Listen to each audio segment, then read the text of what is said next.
നേരിട്ട വിവേചനം തുറന്നു പറഞ്ഞ നടി പത്മപ്രിയ. ഷൂട്ടിങ്ങിനിടയിൽ തമിഴ് സംവിധായകൻ തല്ലിയെന്ന കാര്യവും നടി ഇന്ന് പ്രതികരിച്ചു. സിനിമയിൽ നിലനിൽക്കുന്നത് പുരുഷാധിപത്യമാണ്. അതേ കഥകളിൽ തുല്യതയുടെയും നീതിയുടെയും പുതിയ കാഴ്ചപ്പാടെന്ന വിഷയത്തിൽ മടപ്പള്ളി കോളേജിൽ സംസാരിക്കുകയായിരുന്നു പത്മപ്രിയ. നടി പത്മപ്രിയ.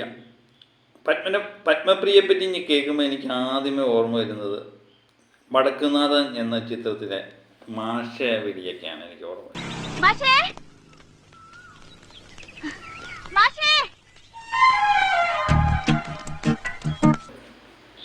അപ്പോൾ അതിനുശേഷം വലിയ ചിത്രങ്ങളിലൊന്നും അവർ അഭിനയിച്ചില്ല. നല്ല റോളുകളൊക്കെ ഈ വടക്കുനാഥൻ എന്ന് പറയുന്ന ചിത്രം എൻ്റെ ഓർമ്മയിൽ നിലനിൽക്കുന്നതാണ്. അപ്പം അതിനുശേഷം മൃഗം എന്ന സിനിമയിൽ 2016 തോന്നുന്നു, അവിടെ വെച്ച് സംവിധായകൻ തല്ലിയെന്നോ എന്നൊക്കെ വാർത്തകൾ അന്ന് വന്നിട്ടുണ്ടായിരുന്നു. അതുമായിട്ട് ബന്ധപ്പെട്ട അന്ന് വലിയ പ്രശ്നം, സംവിധായകന് അന്ന് വിലക്കൊക്കെ ഏർപ്പെടുത്തിയ സമയമായിരുന്നു. പക്ഷെ ആ പടത്തിൻ്റെ സെറ്റ് വെച്ച് നടന്ന കാര്യങ്ങൾ അവർ വിശദീകരിക്കുന്നുണ്ട്. അവർ അതിനകത്ത് പറയുന്നത് അവിടെ വെച്ച് ഞാൻ സംവിധായകനെ തല്ലിയതല്ല, സംവിധായകൻ തന്നെയാണ് തല്ലിയത് എന്ന് പത്മപ്രിയ പറയുന്നുണ്ട്. അതിനുശേഷം തനിക്ക് റോളുകളൊന്നും കിട്ടിയിട്ടില്ല, പക്ഷെ സംസ്ഥാന അവാർഡ് കിട്ടി എന്നുള്ളത്. അപ്പോൾ അതുമായിട്ട് ബന്ധപ്പെട്ട കാര്യങ്ങൾ പറയുന്നുണ്ട്. അപ്പം ഈ ഒരു മാധ്യമത്തിനകത്ത് ഇതുപോലെ സംവിധായകൻ തന്നെ തല്ലി എന്ന് കഴിഞ്ഞപ്പോൾ അതിൻ്റെ പേരൊന്നും പറയുന്നില്ല. പക്ഷെ അവർ പടത്തിൻ്റെ പേരൊക്കെ മൃഗം എന്ന് പറയുന്ന പടത്തിൻ്റെ പേര് എന്തോ ഈ മാധ്യമം കഴിയുന്നത് അതങ്ങ് ഒഴിവാക്കിക്കൊണ്ട് തന്നെ തല്ലി എന്നും പറഞ്ഞ കാര്യം മാത്രമേ പറഞ്ഞുള്ളൂ. അപ്പോൾ അതിന് താഴെ വന്നേക്കുന്ന ഒരു കമൻറ്റ് എൻ്റെ ശ്രദ്ധയിൽപ്പെട്ടു. ആ ചിത്രം പഴശ്ശിരാജയാണെന്ന് പറഞ്ഞുകൊണ്ട് ഹരിഹരനാണ് തല്ലിയത് എന്ന് പറയും. അപ്പം വാർത്തകൾ ഉണ്ടാക്കുന്നത് ഈ പെട്ടെന്ന് വാർത്തകളുണ്ടാകും. പക്ഷെ അവരതിനകത്ത് വ്യക്തമായിട്ട് പറയുന്നുണ്ട് തമിഴ് പടത്തിൻ്റെ സെറ്റിൽ വെച്ചാണ് അടി കിട്ടിയത് എന്ന് പറയുന്നുണ്ട്. പക്ഷെ അത് മാറ്റി ഇപ്പം മലയാള നടന്മാരെയും സംവിധായകന്മാരെയും ഏറിക്കയറ്റാൻ വേണ്ടിയാണല്ലോ പല മാധ്യമങ്ങളും ശ്രമിക്കുന്നത്. അതിൻ്റെ പേരിലാകാം, ഒഴിവാക്കിക്കൊണ്ടാണ്. അപ്പം അതിന് താഴെ വന്നേക്കുന്ന കമൻറ്റുകൾ മൊത്തം പഴശ്ശിരാജയുടെ സെറ്റിൽ വെച്ചാണ് ഇത് സംഭവിക്കുന്നത് എന്ന് ഒരാൾ എഴുതിയേക്കുന്നത് കണ്ടു. അന്ന് ഹരിഹരനാണ് തല്ലിയത് എന്ന് പറഞ്ഞു. അതാണ് ഞാൻ പറഞ്ഞത്, ഈ വാർത്തകൾ പടച്ചുണ്ടാക്കാൻ ബിരുദന്മാർ തന്നെ അല്ലേ. അപ്പം ഇങ്ങനെയൊക്കെ തന്നെയായിരിക്കും പല വാർത്തകളും വരുന്നത്. ഏതായാലും പത്മപ്രിയ തൻ്റെ പ്രസംഗത്തിൽ പറഞ്ഞ ചില കാര്യങ്ങളും അതിൻ്റെ വാർത്തയും വന്നിട്ടുണ്ട്, നമുക്കതൊന്ന് കേൾക്കാം. ഒരു തമിഴ് സിനിമ ചെയ്യുമ്പോൾ മൃഗം എന്ന് പറയുന്ന സംഭവം, the director slapped me in front of everybody. ആ സിനിമയ്ക്ക് എനിക്ക് സ്റ്റേറ്റ് അവാർഡും കിട്ടിയിട്ടുണ്ട്. And if you search all the media reports, it will say I slapped the director, and nobody questions as to why would I complain about it to the association if I had slapped him. So this is the misinformation that when a woman talks about her issue, then the issue is actually with the woman, it's not with the issue at all. Of course the person got a ban for 6 months, adu sheriyano sheriyilla adu vera karyana, but after that I really stopped getting films in Tamil.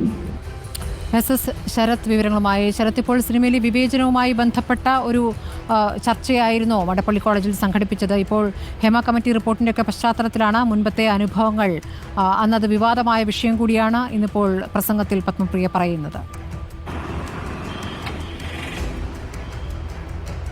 സ്മൃതി, അതായത് മലയാള cinema മേഖലയിലെ ലിംഗവിവേചനം സംബന്ധിച്ച Hema committee റിപ്പോർട്ടിൻ്റെ കൂടി പശ്ചാത്തലത്തിലാണ് ഇപ്പോൾ പത്മപ്രിയ ഇത്തരമൊരു ചില വെളിപ്പെടുത്തൽ കൂടി അല്ലെങ്കിൽ തുറന്നു പറച്ചിൽ നടത്തിയിരിക്കുന്നത്. മടപ്പള്ളി കോളേജിലെ സ്ഥാപകരിലൊരാളായ MR നാരായണക്കുറുപ്പിൻ്റെ സ്മരണാർത്ഥം സംഘടിപ്പിച്ചൊരു പരിപാടിയായിരുന്നു. ആ പരിപാടിയിൽ പ്രഭാഷണം നടത്താനായിരുന്നു പത്മപ്രിയ കോളേജിലെത്തിയിട്ടുണ്ടായിരുന്നത്. ഈ പരിപാടിയിൽ വെച്ചാണ് പത്മപ്രിയ ഇക്കാര്യങ്ങൾ പറഞ്ഞിട്ടുള്ളത്. അതായത് മലയാളം തമിഴ് സിനിമാ മേഖലയിൽ ഇപ്പോഴും ലിംഗവിവേചനം നിലനിൽക്കുന്നുണ്ട്. പുരുഷ മേധാവിത്വം ഈ സിനിമാ മേഖലയിലുണ്ട്. ഒപ്പം പുരുഷന്മാരുടെ കഥകൾക്കാണ് കൂടുതൽ പ്രാധാന്യം നൽകുന്നത്. സാമ്പത്തികമായി പുരുഷന്മാരാണ് മുന്നോട്ട് നിൽക്കുന്നത് എന്നുള്ളതാണ് പത്മപ്രിയ ഈ പ്രഭാഷണ പരിപാടിയിൽ വെച്ച് പറഞ്ഞിട്ടുണ്ടായിരുന്നു. ഒപ്പം സ്ത്രീകളോട്, അതായത് സ്ത്രീകളോട് പൊതുവെ ഒരു വിവേചനമുണ്ട്. അത് സ്ത്രീ മേധാവിത്വമുള്ള സിനിമകൾ മലയാള രംഗത്തേക്ക് കുറവാണ്. ഒപ്പം ഒരു സീൻ എടുക്കാൻ പോലും സ്ത്രീകളുടെ അനുവാദം വാങ്ങാറില്ല തുടങ്ങിയ കാര്യവും പത്മപ്രിയ പറഞ്ഞു. ഒപ്പം നേരത്തെ പത്മപ്രിയ ഇപ്പോൾ നമ്മൾ കേൾപ്പിച്ച പ്രതികരണത്തിലുള്ളതുപോലെ ആ ഒരു ഭാഗത്തിൽ പറഞ്ഞതുപോലെ ഈ തമിഴ് സിനിമയിൽ താൻ നേരിട്ട ദുരനുഭവം കൂടി അവർ ഈ ഒരു പ്രഭാഷണ പരിപാടിയിൽ വെച്ച് പങ്കുവെക്കുകയുണ്ടായി. അതായത് ഒരു സംവിധായകൻ എല്ലാവരെയും മുന്നിൽ വെച്ച് തന്നെ തല്ലി എന്നുള്ളതായിരുന്നു അവർ പറഞ്ഞ. നേരത്തെ ഈ സ്ത്രീക്കും പുരുഷനും തുല്യത ഞാൻ പറഞ്ഞില്ലേ, തുല്യത വേണം, പക്ഷേ എല്ലാ മേഖലയിലും കിട്ടണം എന്നൊന്നുമില്ല. സ്ത്രീക്കും പുരുഷനും തുല്യത അവരുടെ അവകാശം അവർക്ക് ചോദിക്കാനുള്ള താല്പര്യമുണ്ട്. പക്ഷെ സിനിമയിലൊക്കെ എനിക്ക് തോന്നുന്നു, ഇപ്പം ഞാൻ നിസ്സാരം ഒരു കാര്യം പറയാം, ഈ കടകളിൽ തന്നെ ജോലിക്ക് നിൽക്കുന്നവർ ഏറ്റവും കൂടുതൽ സ്ത്രീകളാണെന്ന് തോന്നുന്നു. അവർക്ക് ഈ കടക്കാരുമായിട്ടൊക്കെ സംസാരിക്കുമ്പോൾ ഒരു 10,000 രൂപയ്ക്ക് താഴെ സ്ത്രീകളെ ജോലിക്ക് കിട്ടും.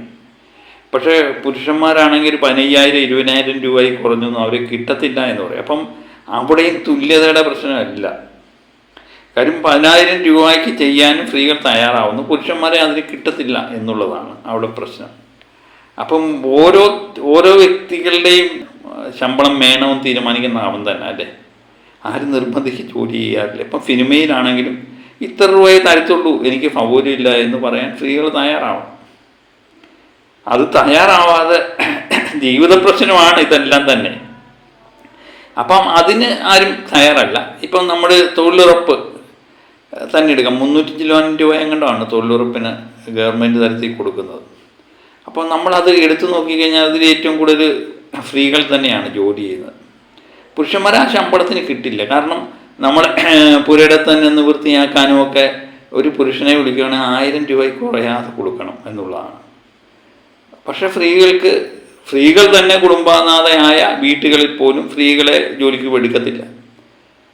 കാരണം 1000 രൂപ കൊടുത്ത് അവരെ നിർത്തുന്നതിനേക്കാളും നല്ല പുരുഷനെ നിർത്തുന്നതാണെന്ന് സ്ത്രീകൾക്ക് തന്നെ ഒരു തോന്നലുണ്ട്. അതാണ് പറയുന്നത്. ആദ്യമേ സ്ത്രീകളുടെ മനോഭാവം മാറണമെങ്കിൽ മാത്രമേ ഇതിനൊരു മാറ്റമൊക്കെ ഉണ്ടാകൂ. പിന്നെ സിനിമയിൽ പറയുന്നത് കേട്ടു, സംവിധാനം, അതുപോലെ നിർമ്മാണം, അതുപോലെ ഛായാഗ്രഹണം, ഈ മേഖലയിലൊക്കെ ഒരു സ്വകാര്യ ഏജൻസി നടത്തിയ സർവേയിൽ 0% സ്ത്രീകളുടെ ഒരു സാന്നിധ്യം എന്ന് പറയുന്നത്. അപ്പോൾ ഈ സംവിധാനം, ഛായാഗ്രഹണമൊന്നും എല്ലാവർക്കും പറ്റില്ല അല്ലേ. ആ മേഖലയിലേക്ക് സ്ത്രീകൾക്ക് കടന്നു വരാം. അതിന് കാരണക്കാർ പുരുഷന്മാരാണോ? അല്ല, സ്ത്രീകൾ തന്നെ ആ മേഖലയിലേക്ക് കടന്നു വരണം. പ്രത്യേകിച്ച് നിർമ്മാണ മേഖലയിലേക്ക് സ്ത്രീകൾ എന്തുകൊണ്ട് കടന്നു വരുന്നില്ല? ഇപ്പോൾ സ്ത്രീകൾക്ക് പ്രാധാന്യമുള്ള കഥാപാത്രങ്ങൾ കിട്ടുന്നില്ല എന്നും പറയുന്നുണ്ട്. അപ്പോൾ എനിക്കെപ്പോഴും തോന്നിയിട്ടുണ്ട്, സ്ത്രീകൾക്ക് എന്തോന്നുള്ള കാശ് മുടക്കി സ്ത്രീകൾ തന്നെ പടം നിർമ്മിച്ചിട്ട് സ്ത്രീകൾ സംവിധായകനാകുക, സ്ത്രീകളുടെ ഒരു പ്രാതിനിധ്യം അതിനകത്ത് ഉറപ്പാക്കുക, പക്ഷ സിനിമകൾ എടുക്കുക, അങ്ങനെയൊക്കെ ചില മാറ്റങ്ങൾക്ക് വരും. പക്ഷേ ഇപ്പം ഏതെങ്കിലും ഒരു മനുഷ്യൻ കാശ് മുടക്കിയിട്ട് അവൻ്റെ കാശ് ഇരട്ടിയാക്കാനേ അവൻ ശ്രമിക്കത്തുള്ളൂ. അപ്പം എപ്പോഴായാലും ഹീറോയിസം ആയിരിക്കും അവർ നോക്കുന്നത്. അപ്പം സിനിമ എന്ന് പറയുന്നൊരു ബിസിനസ്സാണ്. അതല്ലാതെ ആരും ഇപ്പം മുടക്കിയ കാശ് ഇരട്ടിയായിട്ട് തിരിച്ചു കിട്ടണമെന്ന് പറഞ്ഞിട്ടുണ്ടായി എല്ലാവരും സിനിമയ്ക്കകത്ത് കാശ് മുടക്കുന്നത്. അപ്പം സ്ത്രീപക്ഷ സിനിമകൾ ഉണ്ടാകണമെങ്കിൽ സ്ത്രീകൾ തന്നെ സ്വന്തമായിട്ട് കാശ്, ഇപ്പം ഈ നടിമാരെല്ലാം കൂടെ ചേർന്ന് ഒരു നിർമ്മാണ കമ്പനി ഉണ്ടാക്കുകയും അവിടെ സ്ത്രീപക്ഷ സിനിമകൾ ഉണ്ടാക്കണം, അതിന് സ്ത്രീകളുടെ സംവിധാനവും നിർമ്മാണവും ഛായാഗ്രഹണവും എല്ലാം അതിനനുയോജിച്ച സ്ത്രീകൾക്ക് അവസരം കൊടുക്കണം എന്ന് അവർ തീരുമാനിച്ചു കഴിഞ്ഞാൽ ഒരു മാറ്റം ഉണ്ടാകും. പക്ഷെ അവരതിന് തയ്യാറാവുന്നില്ല. അതാണ് ഞാൻ പറഞ്ഞത്, കാശ് മുടക്കിയവരുള്ള ഒരു പരിപാടിക്കില്ല. പക്ഷെ കാശ് മുടക്കുന്നവർ ഇവർക്കും തുല്യത, ഇപ്പം ഹീറോയ്ക്ക് കൊടുക്കുന്നത് പോലെ തന്നെ ഹീറോയിനും തുല്യ വേതനം കൊടുക്കണമെന്ന് പറഞ്ഞാൽ അത് നടപ്പുള്ള കാര്യമല്ല, നടപ്പിലാക്കാനും പറ്റി പാടാം. കാരണം അതിനാരും തയ്യാറാവില്ല. ശമ്പളം കൂട്ടി ചോദിച്ചു കഴിഞ്ഞാൽ നിങ്ങൾ വേണ്ട, വേറെ അത് മതി. ഇപ്പം മലയാള സിനിമയിൽ തന്നെയല്ല, ഇന്ത്യൻ സിനിമയുടെയും എനിക്ക് തോന്നും അപൂർവം നടിമാരൊഴിച്ച് ബാക്കി എല്ലാവരും ആവശ്യകത ഇല്ല എന്നൊരു തോന്നലാണ് ഉണ്ടായിരിക്കുന്നത്. ഞാൻ എപ്പോഴും സ്ത്രീപക്ഷ സിനിമകൾ എന്ന് പറയും, സ്ത്രീകൾ നായികരാവുന്ന ഒത്തിരി പടങ്ങളുണ്ട്. ഇപ്പം മഞ്ജു വാര്യരുടെ ചിത്രങ്ങൾ തന്നെ നമുക്ക് എടുത്തു നോക്കാം. മഞ്ജു വാര്യർ നായികയായിട്ട് മഞ്ജു വാര്യന് പ്രാധാന്യമുള്ള കഥാപാത്രങ്ങൾ അവതരിപ്പിച്ച എത്രയോ സിനിമകളുണ്ട്. മഞ്ജു വാര്യർ രണ്ടാമത്തെ വരവിൽ ഇപ്പം ആറാം തമ്പുരാൻ എന്ന് പറയുന്ന ലാലേട്ടൻ്റെ ചിത്രം എടുത്താലും ലാലേട്ടനോടൊപ്പം തന്നെ തുല്യ പ്രാധാന്യത്തോടെ മഞ്ജു വാര്യർ അത് അവൻ അഭിനയിച്ചിട്ടുണ്ട് എന്നുള്ള ഒരിക്കലും മറക്കാൻ പറ്റാത്തൊരു കഥാപാത്രം. കന്മതം എടുത്താലും ആറാം തമ്പുരാൻ എടുത്താലും അപ്പം മഞ്ജു വാര്യർ അഭിനയിച്ചേക്കുന്ന ചിത്രങ്ങൾക്കെല്ലാം മഞ്ജു വാര്യരുടെ തൻ്റേതായ ഒരു ശൈലി പിന്തുടരുകയും തൻ്റേതായ ഒരു വാല്യൂ അവിടെ ക്രിയേറ്റ് ചെയ്യാനും മഞ്ജു വാര്യർക്ക് കഴിയുന്നുണ്ട്. അതെല്ലാവർക്കും കഴിവില്ലാത്തത് കൊണ്ട് ഇപ്പം മഞ്ജു വാര്യർ എനിക്ക് തോന്നുന്നു ചോദിക്കുന്ന പ്രതിഫലം മഞ്ജു വാര്യർക്ക് കൊടുക്കും. നയൻതാര ചോദിക്കുന്ന പ്രതിഫലം നയൻതാരയ്ക്ക് കൊടുക്കും. അപ്പം ഈ സിനിമയിൽ ആവശ്യമുണ്ട് എന്ന് തോന്നലുണ്ടാക്കുക എന്നുള്ളത് അവരുടെ ഉത്തരവാദിത്വമാണ്, ഈ അഭിനയിക്കുന്നവരുടെ ഉത്തരവാദിത്വമാണ്.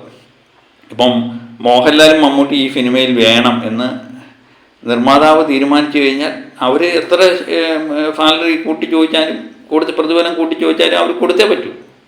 അതാണ് പറയുന്നത്, മലയാള സിനിമയിൽ അങ്ങനെ എണ്ണം പറഞ്ഞ നടിമാർ വളരെ കുറവാണ്.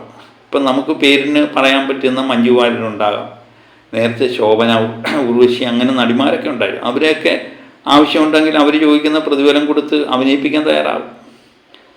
അപ്പോൾ ഇത് ഒരു വിഷയമാണ്. ഈ ശമ്പളം മലയാള സിനിമയെ സംബന്ധിച്ച് ശമ്പളം ഒരുപോലെ പുരുഷന് കൊടുക്കുന്നത് പോലെ തന്നെ സ്ത്രീക്കും വേണമെന്ന് നിർബന്ധം പിടിച്ചു കഴിഞ്ഞാൽ നിങ്ങൾക്ക് പകരം വേറെ ആൾക്കാരെ എടുക്കാൻ നിർമ്മാതാക്കൾ തയ്യാറാവും. അത് ഉറപ്പുള്ള കാര്യമാണ്. ഇപ്പം മമ്മൂട്ടിക്ക് പകരം മമ്മൂട്ടി അല്ലാതെ വേറെ ഒരാളെ, ഇപ്പം മമ്മൂട്ടിക്ക് പകരം ചിലപ്പോൾ മോഹൻലാലിനെ എടുക്കുമായിരിക്കും. വേറെ ഒരു പുതിയ നടനെയൊന്നും അഭിനയിപ്പിക്കുക എന്ന് പറയുന്നത് നിർമ്മാതാവിനെ സംബന്ധിച്ച് ഒരു വലിയൊരു റിസ്ക്കുള്ള കാര്യമാണ്. അതിനവർ തയ്യാറാകും. പക്ഷെ മമ്മൂട്ടിയുടെ നായിക ഇന്ന നടി വേണം എന്നൊന്നും അവർക്ക് നിർബന്ധമില്ല. അവർ പ്രമുഖ നടി അവർക്ക് തയ്യാറാകും. പ്രതിഫലത്തിൻ്റെ കാര്യത്തിൽ ഉടക്കുവാണെങ്കിൽ അവർ മാറ്റിയിട്ട് വേറെ നടിയെടുക്കും. അതാണ് മലയാള സിനിമയിലും എനിക്ക് തോന്നുന്നു ഇന്ത്യൻ സിനിമയിലെല്ലാം കണ്ടുവരുന്ന രീതി അത് തന്നെ. കാര്യം നായികയ്ക്ക് വലിയ പ്രാധാന്യമില്ല. പക്ഷേ നയൻതാര പോലുള്ള നടിമാരൊക്കെ അവരുടേതായ അഭിനയ പ്രാധാന്യം, അവർ തന്നെ ഒറ്റയ്ക്കൊരു പടം വിജയിപ്പിക്കാൻ കഴിവുള്ള ഒരു നടിയാണ് നയൻതാര, അതുപോലെ മഞ്ജു വാര്യരൊക്കെ. അപ്പം അങ്ങനെയുള്ള സ്ത്രീകൾ ഉയർന്നു വന്നാൽ മാത്രമേ ഈ പറയുന്നതിനൊക്കെ അർത്ഥം ഉണ്ടാകത്തുള്ളൂ, അല്ലേ? അല്ലാതെ പുരുഷ മേധാവിത്വമാണെന്നൊന്നും പറഞ്ഞിട്ട് കാര്യമില്ല. എല്ലാ മേഖലയിലും പുരുഷ മേധാവിത്വം കാണും. പക്ഷേ എല്ലാ പുരുഷന്മാർക്കും മേധാവിത്വം ഉണ്ടോ എന്ന് ചോദിച്ചു കഴിഞ്ഞാൽ അത് സംശയമാണ്. കുറച്ച് ആൾക്കാരുടെ കയ്യിൽ കിടന്ന് കളിക്കുന്ന ഒരു രീതിയായിട്ട് മാറിയിട്ടുണ്ട് എല്ലായിടും. എനിക്ക് തോന്നുന്നു സാധാരണ കടയിൽ നിൽക്കുന്ന പുരുഷന് എന്തോ ആധിപത്യമുള്ളത്. ഇപ്പം ഞാൻ തന്നെ എപ്പോഴും പറയാം, സിദ്ദിഖിനെതിരെ കേസ്, ഇതൊരു സാധാരണ പുരുഷനാണെങ്കിൽ എപ്പോഴേ പൊക്കി എടുത്തുകൊണ്ട് പോയേനെ, ഒരു ജാമ്യം കിട്ടത്തില്ല, അവനെ എപ്പോഴേ ജയിലിട്ടെ.